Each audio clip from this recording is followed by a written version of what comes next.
Bienvenue sur le podcast du site Je bosse en grande distribution. Je suis Jonathan, fondateur du site, et après plusieurs expériences comme chef de rayon et un passage dans le monde des médias, j'ai décidé de faire de Je bosse en grande distribution le rendez-vous de celles et ceux qui vivent le commerce au quotidien. Chaque semaine, je reçois un invité pour parler des nouveaux enjeux passionnants du monde de la grande distribution. On y parle des métiers, de transition numérique ou encore des sujets liés à la RSE. Si vous êtes un auditeur fidèle ou simplement de passage, et si cet épisode vous plaît, pensez à nous laisser une note ou un commentaire sur les plateformes d'écoute comme Apple Podcast ou Spotify, cela nous aide énormément. Place maintenant à l'épisode du jour, bonne écoute. Bonjour Pascal. Bonjour. Très content de vous avoir pour ce podcast que j'espère passionnant. Pascal, vous êtes directrice associée du cabinet Seaways et votre domaine de prédilection, c'est l'alimentaire et la consommation. Rapidement, peut-être, est-ce qu'on peut compléter la présentation et dire un peu qui vous êtes, expliquer quels sont les différents services que vous proposez avec Seaways? Alors, chez Seaways, on anticipe les comportements des consommateurs. Le C, c'est pour consommateur, c'est le chemin vers le consommateur. Okay. Et donc, on anticipe tous les comportements pour faire du marketing qui peut être opérationnel ou plutôt du marketing stratégique. Et là, vous accompagnez quel type d'entreprise ? Alors, dans les secteurs de la consommation, on est vraiment sur la mode, donc dans des grandes enseignes. Okay. On accompagne aussi des acteurs des interprofessions dans l'alimentation. Et puis, on accompagne beaucoup dans le secteur de l'automobile. Ok. Et quelques distributeurs aussi ? Les distributeurs, oui. On a des missions pour Casino, par exemple, dans la grande consommation. Okay. Et puis, du côté automobile, bien, c'est les concessionnaires auto, donc c'est des distributeurs aussi. Ok, hyper intéressant. Alors, si j'ai choisi de vous inviter, c'est pour parler des grandes tendances à venir de la consommation. Vous en avez listé 5. Alors, le contexte fait que les enseignes, les industriels, les marques réfléchissent au futur de la consommation. On voit aujourd'hui que les clients se détournent du bio, s'orientent davantage vers les premiers prix ou la seconde main. Du coup, on va commencer par la première tendance pour 2023. Quelle est-elle ? Alors, dans ce contexte de forte inflation, la première tendance, qui est sans doute la plus récente, est celle de la stratégie. Donc, stratégie, c'est vraiment des choses que mettent en place les consommateurs pour s'adapter à un contexte, soit de pouvoir d'achat en baisse, soit de hausse d'inflation. Donc, ces comportements-là reviennent à chaque fois qu'il y a une tension économique. Donc, ça a été le cas en 2008 quand il y a eu une forte baisse du pouvoir d'achat. Et donc, aujourd'hui, on retrouve les mêmes façons de consommer. C'est-à-dire qu'on va tout faire pour ne pas avoir des difficultés en fin de mois. Et donc, notamment comme là, l'inflation, elle vient de l'énergie. Souvent, les variables d'ajustement, eh bien, ce sont l'alimentation, la mode. On achète moins d'habillement. Et on va, dans ces secteurs-là, dans l'alimentation, on est quand même obligé de manger. On s'habiller, on peut diminuer ses dépenses. Mais on va essayer, première stratégie, c'est d'abord de comparer les prix. Et donc, en effet, les acteurs économiques qui vont mieux marcher, c'est tous ceux qui ont une image bas prix ou low cost. Et deuxième stratégie, c'est de chercher des promotions. Donc, on va dans les mêmes magasins, mais on regarde ce qui permet d'acheter à certains moments et on va stocker. Comme il y a des pénuries en plus, il y a des effets de stockage aussi importants dès qu'un produit qui était en pénurie qui revient dans les rayons. Et puis, troisième stratégie, et ça, je pense que ça va être en lien avec la deuxième tendance, qui est le fait qu'on va éviter de gaspiller. Donc ça, c'est quelque chose qui prend beaucoup d'ampleur dans le secteur alimentaire, notamment parce qu'on en a beaucoup parlé en 2016-2017, puisqu'il y a une loi sur le gaspillage. Dans les secteurs du meuble, etc. En fait, c'est le fait de recycler, ça revient un peu au même que de pas gaspiller. Et donc là, pas gaspiller, bien, on va acheter des produits en DLC court parce qu'une offre se met en place. On vous aide, on vous dit à quel endroit vous pouvez avoir des produits pas chers parce que ils seront périmés d'ici 3-4 jours. Et puis l'utilisation des applications. Donc il y a des nouveaux outils qui permettent d'aller vers ces stratégies de façon plus simple en fait. Et donc ces applications fonctionnent très bien. On va sûrement en reparler. Ça veut dire aujourd'hui, sur la partie stratégie, que les enseignes en ce moment, enfin les marques, les industriels, sont en train de préparer leur budget pour l'année prochaine et d'orienter justement les grands axes de communication pour aller chercher des clients. Oui, tout à fait. Donc, évidemment, il vaut mieux être sur une communication où on explique que dans son enseigne, on va pouvoir dépenser moins. Donc, il y a tout un tas d'acteurs qui font des remises sur les cartes des fidélités, sur les achats. On va avoir voilà, des discounts, mais aussi des façons de proposer des choses qui vont être de plus en plus originales, notamment avec les cartes fidélité, où les bons clients vont pouvoir bénéficier de plus de prix bas. Et puis, la deuxième stratégie que mettent en place les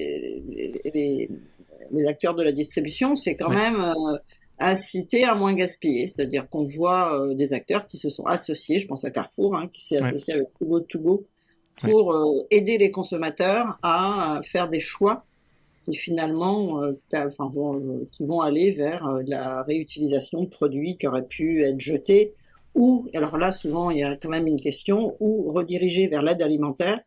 Donc, tout ce qui n'est pas donné tout ce qui est pris par le consommateur peut être limitant pour l'aide alimentaire. L'aide alimentaire a beaucoup progressé depuis le Covid. Donc, ça pose des questions aussi. Donc là, on en vient à la deuxième tendance. Alors, la deuxième tendance, parce qu'elle est liée au gaspillage alimentaire, c'est la sobriété. Donc, la sobriété, contrairement à l'usage qui en est fait aujourd'hui, c'est plutôt la sobriété choisie. Donc, il y a eu un discours du président de la République en utilisant le terme fin de l'abondance. Mais la sobriété, elle est vécue par une partie de la population comme positive. Okay.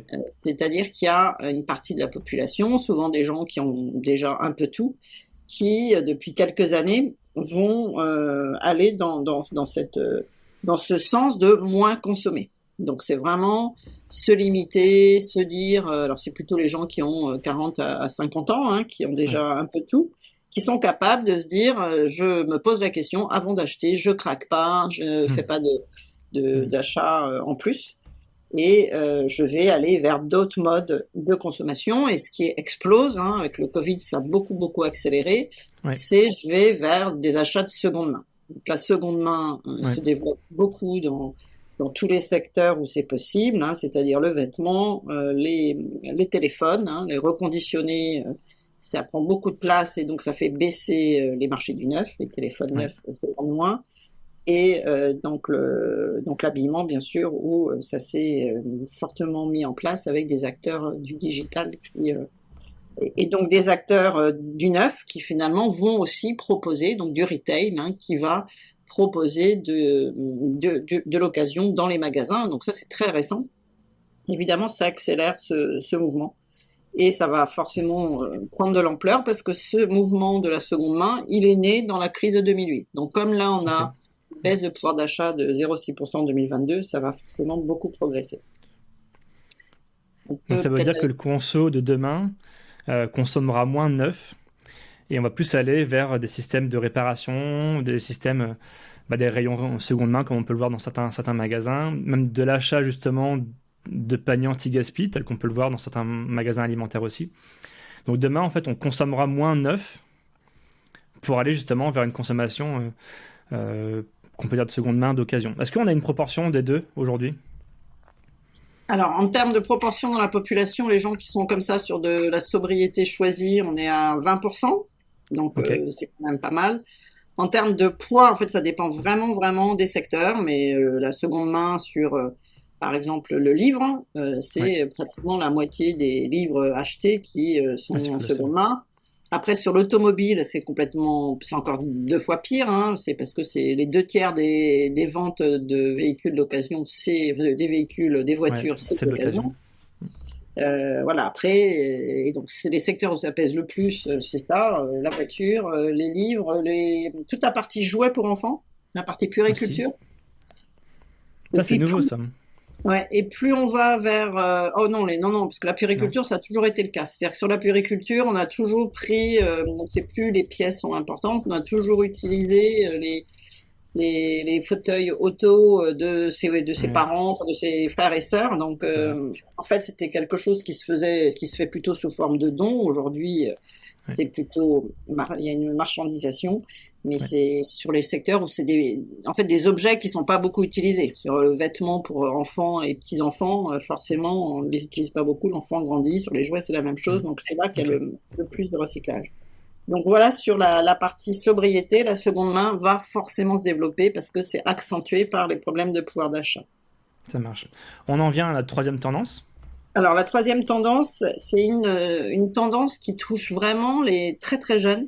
En fait, c'est vraiment chez les adolescents et au niveau mondial, évidemment, on le voit aux États-Unis notamment. Alors c'est ce que ça peut se caractériser par le gender fluide, hein, c'est la singularité, c'est que chacun cherche à être soi, à être différent des autres. On voit par exemple une progression très forte, et donc c'est très générationnel, des tatouages, alors qu'avant le tatouage était réservé à une partie de la population qui faisait partie de communautés et qui étaient des petites communautés. Aujourd'hui, chez les très jeunes, et notamment les femmes, se tatouent en donnant un sens au tatouage qui devient un petit peu plus artistique. Hein. On va choisir un artiste et finalement on choisit sa peau pour que l'art s'exprime. Donc c'est quand même à vie qu'on garde ça. Et évidemment c'est la personnalisation. Donc la personnalisation qui gagne tous les secteurs parce que avec le digital vous pouvez choisir le fauteuil ou le faire fabriquer, celui qui va plaire. Donc ça, c'est l'expérience. Enfin, les autres exemples qui sont très forts, c'est tout l'expérientiel. Dans le secteur de la restauration, on voit bien fleurir tous les restaurants éphémères qui sont très très différenciés, qui restent pas longtemps et ça change. Donc sur ce thème-là, on voit que ça touche les plus jeunes et ça restera important.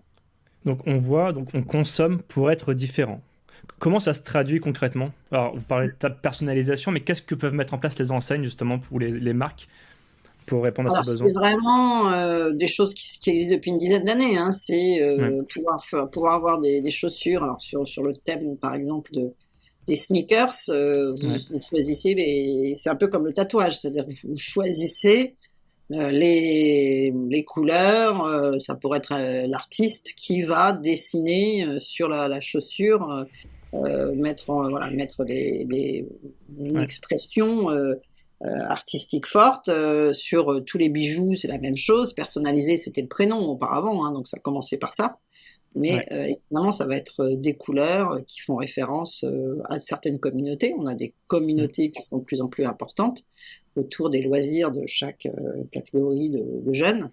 Et donc, c'est vraiment ça qui finalement est peut-être le plus difficile à capter, de savoir comment s'inscrire finalement dans des mouvements, notamment qu'on peut évidemment détecter sur les réseaux sociaux, sur Instagram, sur TikTok. Maintenant, TikTok, c'est le nouveau réseau social où on a de plus en plus de gens plus âgés, hein, c'est-à-dire que c'est pas réservé aux adolescents et où on va voir des choses qui se développent, et qui sont difficiles à détecter pour les distributeurs.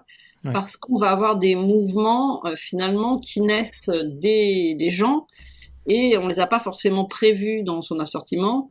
Et donc il faut, ça a été le cas d'Aliments Santé par exemple, hein, on veut avoir une alimentation plus saine ou on veut faire du bodybuilding et donc on choisit tel type de protéines. Et donc il faut l'avoir, le produit, ça peut s'emballer en fait, hein, de plus en plus de gens vont le prendre. Et après, le marché, si on n'y est pas, tout se passe sur le digital et c'est pas passé dans le magasin physique. Comme ça, hein. C'est fascinant cette notion de communauté, parce que l'enjeu d'une marque, c'est de plaire un peu à tout le monde, mais dans un enjeu où tout est hyper segmenté finalement. Comment on fait pour répondre? Il faut suivre les tendances, il faut repérer justement cette petite communauté qui sont hyper engagées. Comment les marques, elles s'organisent pour ça? Alors c'est vraiment que là, les outils digitaux, la data science est très importante. Il faut vraiment aller détecter ce qui fait de la croissance sur les réseaux sociaux. Et donc là, il faut en effet passer. Avant, on faisait ça avec des cahiers tendances où on allait dans la rue, on allait regarder comment naissait une façon de s'habiller. Aujourd'hui, évidemment, ça se passe plutôt sur les réseaux sociaux. Donc, on utilise ces cahiers de tendance, mais fait à partir des données des réseaux sociaux. C'est un peu le métier de C-Wise, et donc c'est ce qu'on propose, nous, en fait, aux enseignes de mode, notamment. Hyper intéressant. On en vient à notre quatrième tendance. Alors, la quatrième tendance, c'est ce qu'on a appelé la spontanéité. On voulait faire 5 tendances qui commencent par S, mais c'est vraiment l'idée du rapport au temps, en fait, et qui s'est un peu déclenché avec le Covid. C'est vraiment le choix, notamment des plus jeunes générations, de bien organiser son temps, et notamment de mixer du télétravail, la vie professionnelle avec la vie pro, la vie personnelle. Et donc, c'est là qu'on voit des choses qui bougent beaucoup, parce que les conséquences du télétravail, c'est que ça fait changer, en fait, ce qu'on achète. Ça, c'est évident.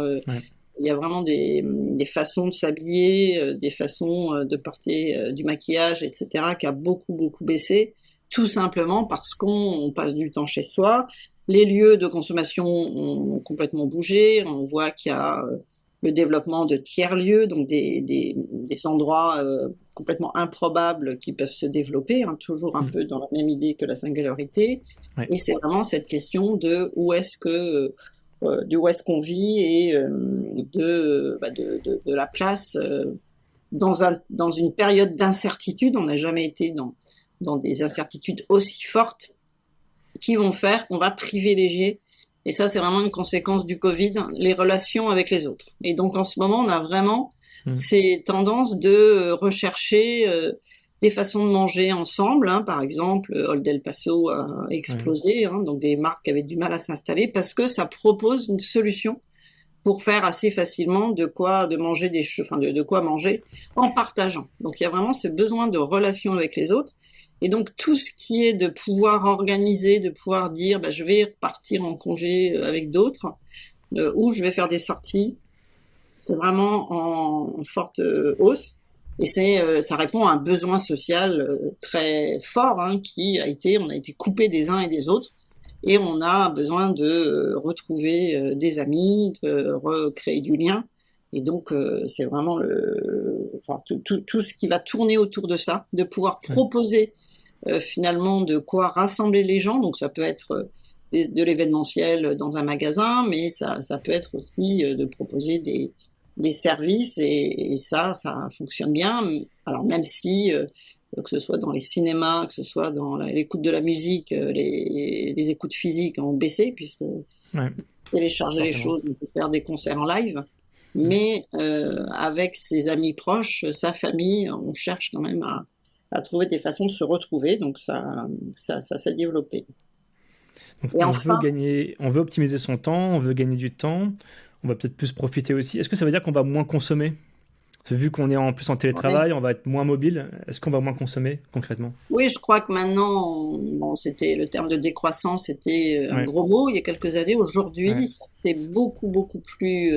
c'est moins tabou.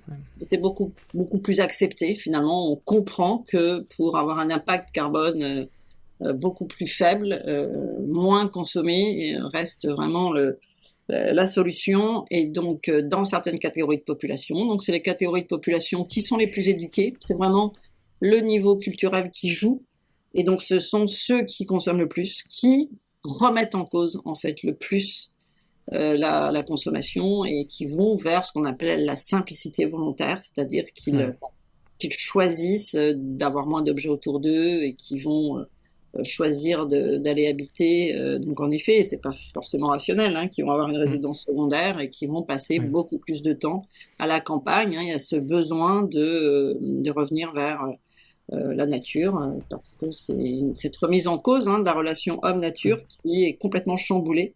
Et finalement, les gens ont envie de recréer du lien. Donc c'est une remise en cause, oui, claire et nette, de consommer pour consommer, quoi. C'est sûr que ça reste important. C'est vrai que il y a évidemment des contre-exemples avec les livraisons de repas à domicile, avec des enseignes qui fonctionnent bien, mais c'est parce que ça répond au tout de suite. Donc il y a le même individu peut vouloir tout de suite le cadeau de Noël, il veut qu'il soit livré chez lui quand il va faire ses achats de Noël-là, qui est dans les temps qui vont arriver, quelques mois, et qui va en même temps faire très attention à ce qu'il va acheter pour Noël, où il ne faut pas qu'il y ait trop d'emballage, il ne faut pas que ce soit des objets qui soient inutiles, et voilà. Et puis une partie de la population, un petit peu, qui est moins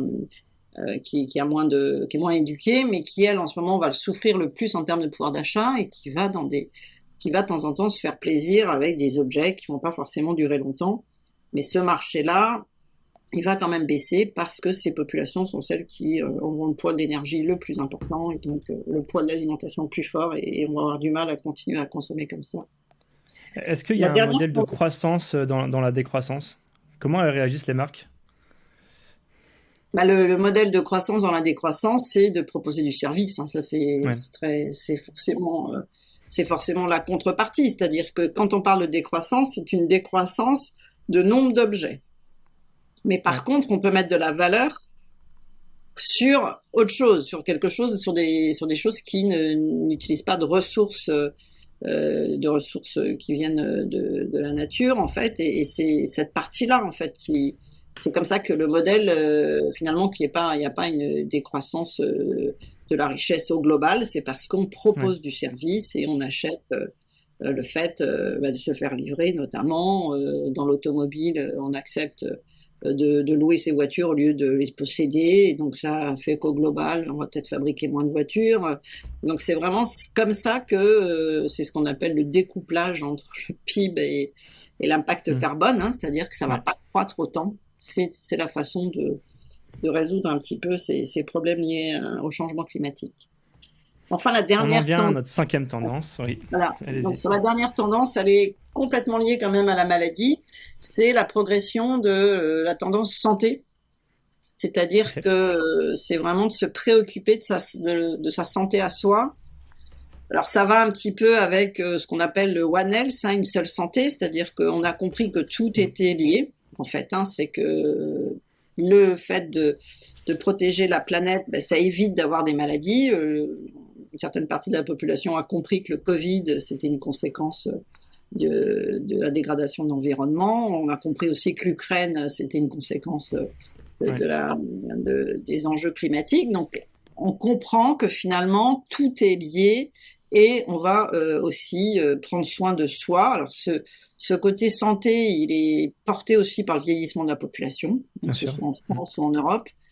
Comme les populations sont de plus en plus âgées, elles vont se préoccuper de soi, et ça touche tous les secteurs. C'est-à-dire que on a entendu des médecins pendant 1 an et demi, donc on a compris ce que c'était qu'une maladie, on a compris qu'il y avait des gestes à faire pour pas être malade, et donc on va dans ce schéma qui était plus le cas des pays du Nord, où on essaye de faire de la prévention. Donc sur l'alimentation, c'est vraiment très fort. On a compris qu'on pouvait manger certains types d'aliments qui nous permettaient de pas avoir de maladies chroniques, maladies cardiovasculaires, diabète, obésité, cancer. Donc on va faire des choix qui vont aller dans ce sens. Donc sur l'alimentation, évidemment, ça fait qu'il y a une diminution de la consommation de viande, qu'on va chercher les restaurants qui sont plus recherchés, c'est tous ceux qui sont à connotation un peu healthy.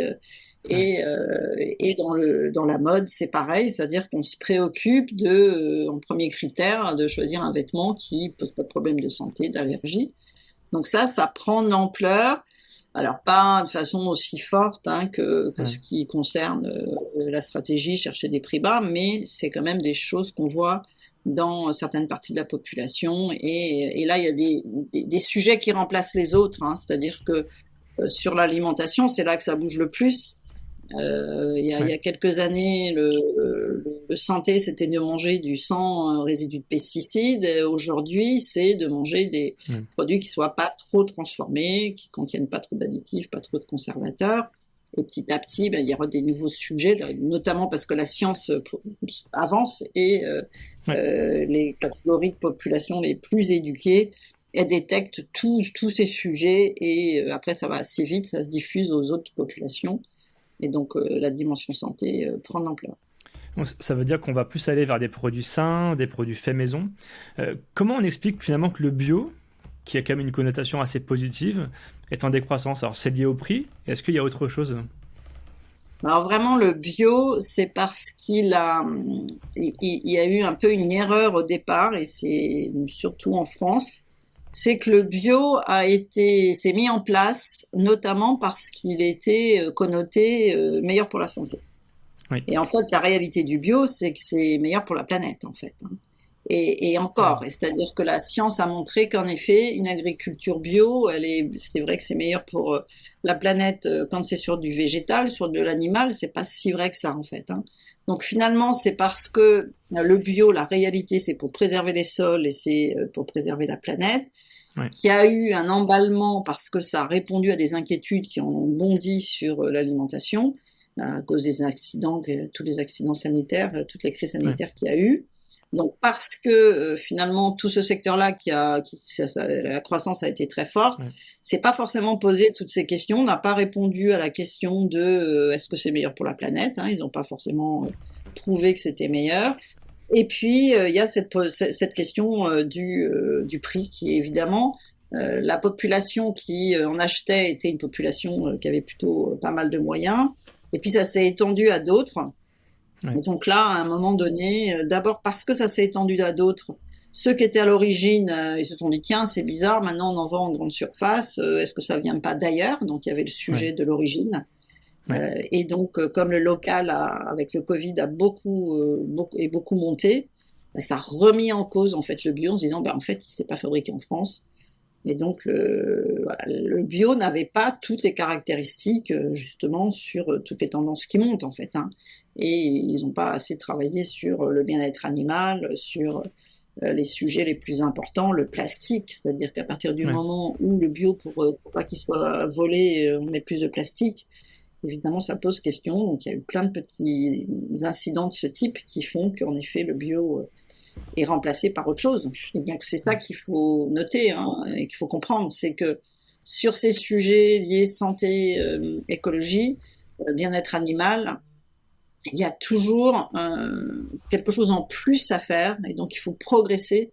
C'est toujours de plus en plus compliqué en termes de cahier des charges pour répondre à toutes ces attentes. Ouais, vous avez parlé de local, je m'attendais à retrouver peut-être le local peut-être plus présent dans votre description. C'est aussi un sujet important. Mais c'est un sujet qui n'est pas forcément simple à mettre en place.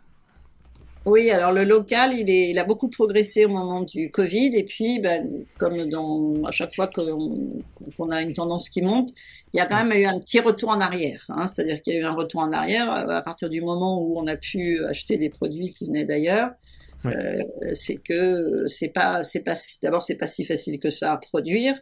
Et en effet, c'est toujours la même chose. C'est le prêt à payer plus cher pour. Et c'est exactement comme sur le bio, c'est-à-dire que si le local n'apporte pas toutes les caractéristiques qui correspondent à cette clientèle, eh bien, on va pouvoir aller autre chose. Sur l'alimentation, il y a vraiment le local qui va avec acheter de saison. Il y a tout un courant qui se crée là-dessus, et le saison finalement est plus fort que le local. C'est-à-dire que ça va avec. D'ailleurs, si vous achetez local, vous achetez que de saison.